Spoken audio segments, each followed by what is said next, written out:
Praise the Lord. Please food रेसिपीमध्ये आपणा सर्वांचं खूप मनापासून स्वागत. आज आपण शेवग्याच्या शेंगांची अगदी झटपट आणि साध्या सोप्या पद्धतीने पण तितकीच चविष्ट अशी आमटी कशी बनवायची ते बघणार आहोत. इथे मी एक छोटा कुकर घेतलेला आहे आणि हे बघा इथे मी डाळ घेतलेली आहे. 2 डाळी मिक्स घेतलेल्या आहेत. कोणाकोणाला तूर डाळीने त्रास होतो पित्ताचा वगैरे, त्यामुळे तुम्ही अर्धी तूर डाळ आणि अर्धी मूग डाळ घेतली तरीही चालेल, किंवा नुसती मूग डाळ घेतली किंवा नुसती तूर डाळ घेतली तरीही चालेल. तर मी दोन्ही समप्रमाणामध्ये तूर डाळ आणि मूग डाळ मिक्स घेतलेली आहे. आधी आपण डाळी स्वच्छ धुवून घेणार आहोत. दोन्ही डाळी स्वच्छ धुवून घेतलेल्या आहेत. आता यामध्ये एक लहान आकाराचा टोमॅटो टाकायचा आहे. टोमॅटोचं प्रमाण तुम्ही तुमच्या आवडीनुसार कमी जास्त घेऊ शकता. हळद टाकायची आहे आणि चवीनुसार मीठ.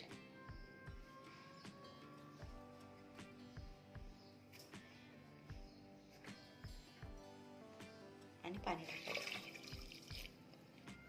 तो तुम्हाला कितपत आमटी बनवायची आहे त्याच्यावर तुम्ही पाणी टाकू शकता त्या अंदाजे.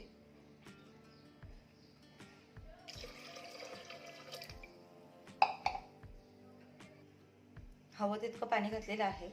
आता आपण कुकर झाकून 1-2 शिट्टी करून घेणार आहोत. गॅसची आच मध्यम ठेवायची आहे आणि त्यावर 2 शिट्टी काढून घ्यायची आहे, म्हणजे डाळ परफेक्ट शिजते. आणि इथे शेवग्याच्या शेंगा छोट्या आकारामध्ये कट केलेल्या आहेत आणि स्वच्छ धुवून घेतलेल्या आहेत. वरची साल जी असते ती काढलेली आहे. तर बऱ्याच लोकांना प्रश्न पडतो की शेवग्याच्या शेंगा अशा बारीक घ्यायच्या की जाड घ्यायच्या. जाड बारीक याचा प्रश्न नसतो. तर शेवग्याच्या शेंगा जाड असू देत अगदी किंवा बारीक असू देत, पण त्या कोवळ्या बघून घ्यायच्या आहेत. ज्यावेळेस आपण शेवग्याची शेंग घेतो आणि अशी प्रेस केल्यावर हलकीशी दाबली जाते किंवा साधारणतः त्याला लवचिकपणा असतो, ती शेवग्याची शेंग कोवळी असते खायला. त्यामुळे जाड असो अगर बारीक असो, कोवळी बघून शेंग घ्यायची.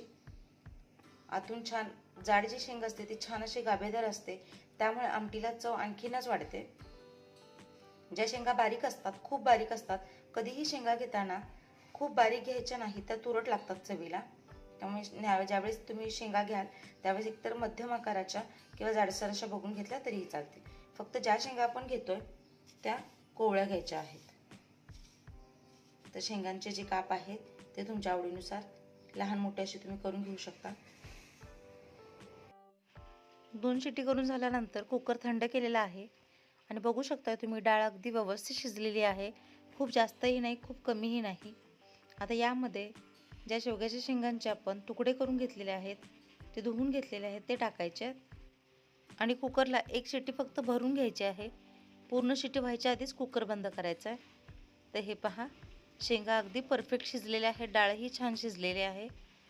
काही वेळेस शेंगा खूप शिजतात आणि मग त्याचे तुकडे तुकडे होतात आणि डाळही प्रमाणाबाहेर शिजते आणि ती झुणक्यासारखी किंवा पिठल्यासारखी होते. तर हे बघा, डाळ आणि शेंगा अगदी परफेक्ट शिजलेल्या आहेत.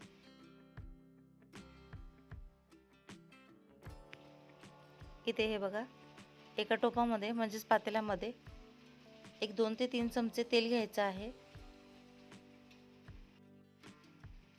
तेल चांगलं गरम करून घ्यायचं आहे आणि आता या तेलामध्ये जिरे आणि मोहरी मी 1 चमचा घातलेला आहे, 1 छोटा चमचा. जिरे मोहरी छान तडतडून घ्यायचं आहे. हे पहा, आता यामध्ये बारीक करून ठेचलेला लसूण घातलेला आहे. शेवग्याच्या शेंगाच्या आमटीमध्ये लसूणाचा फ्लेवर खूप छान लागतो, व तुम्ही तुमच्या आवडीनुसार कमी जास्त लसूण घालू शकता. आता यामध्ये इथे आपण कढीपत्ता घातलेला आहे. कढीपत्ता देखील छान तडतडून घ्यायचा आहे. तर लसूण घालताना तुम्ही तुमच्या आवडीनुसार कमी जास्त घालू शकता, पण लसणाच्या फ्लेवरमुळे आमटीला खरंच खूप छान चव येते. लसूण आपल्याला सोनेरी रंगापर्यंत छान भाजून घ्यायचा आहे. लसणाचा रंग छान बदललेला आहे आणि आता यामध्ये टाकायचं आहे हिंग. तर अगदी चिमूटभर हिंग टाकायचं आहे. काही लोकांना हिंगाचा फ्लेवर आवडत नाही, पण हिंगामुळे आमटीला चव छान येते, त्यामुळे अगदी चिमूटभर टाकायचं आहे. आता यामध्ये कोल्हापुरी कांदा लसूण चटणी आणि रंग किती सुंदर दिसतोय ते बघा. तर आमटी किती प्रमाणात बनवता यावर मसाला म्हणजेच चटणी टाकायची आहे आणि तेलामध्ये चटणी छान परतून घ्यायची आहे. ज्यावेळेस आपण तेलामध्ये चटणी परतून घेतो आमटीला कट छान येतो आणि चव देखील छान लागते। आता यामध्ये डाळ आणि शेंगा जे शिजवून घेतलेले आहे ते टाकायचं आहे। तुम्हाला आमटी कितपत जाड हवी आहे कितपत पातळ हवी आहे त्यावर पाणी घालून ॲडजस्ट करायचं आहे। तर अगदी कोणत्याही वाटणाशिवाय झटकीपट बनणारी आमटी आहे। उचलून प्यायला देखील छान लागते आणि चव खरंच खूप छान लागते। तर यामध्ये कुकरमध्ये पाणी घालून हवी तितकी आमटी मी वाढवलेली आहे आणि आता बारीक चिरलेली कोथिंबीर टाकायची आहे। तुम्हाला हवं असल्यास तुम्ही ओला नारळ किसून म्हणजेच खोबरं देखील टाकू शकता, पण झटकीपट अशी मी आमटी बनवलेली आहे। डाळ शिजताना आपण मीठ टाकलेलं, त्यामुळे इथे मी मीठ टाकलेलं नाही आहे। डाळ आणि शेंगा आधी शिजवून घेतलेल्या आहेत, त्यामुळे आमटी जास्त उकळून घ्यायची नाही आहे।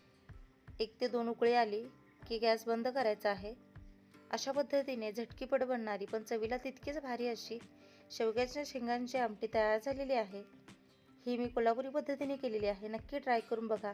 चॅनलवर नवीन असाल तर सबस्क्राईब करा, लाईक करा, शेअर करा आणि सगळ्यात महत्त्वाचं म्हणजे बेल आयकॉन म्हणजेच घंटी दाबायला अजिबात विसरू नका।